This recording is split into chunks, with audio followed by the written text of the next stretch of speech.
Joseph Vijay எனும் நான்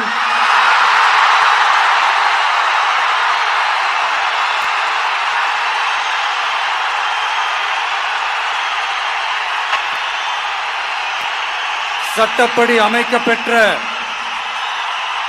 இந்திய அரசியல் அமைப்பின்பால் உண்மையான நம்பிக்கையும் மாறா பற்றும் கொண்டிருப்பேன் என்றும்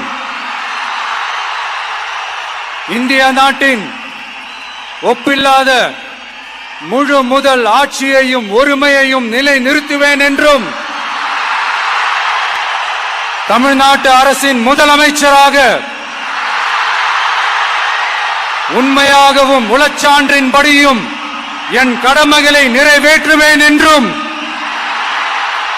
அரசியல் அமைப்பிற்கும் சட்டத்திற்கும் இணங்க அச்சமும் ஒருதலை சார்பும் இன்றி விருப்பு வெறுப்பை விலக்கி பலதரப்பட்ட மக்கள் அனைவருக்கும் நேர்மையானதை செய்வேன் என்றும் ஆண்டவன் மீது ஆணையிட்டு உறுதிமொழிகிறேன். Download ShareChat.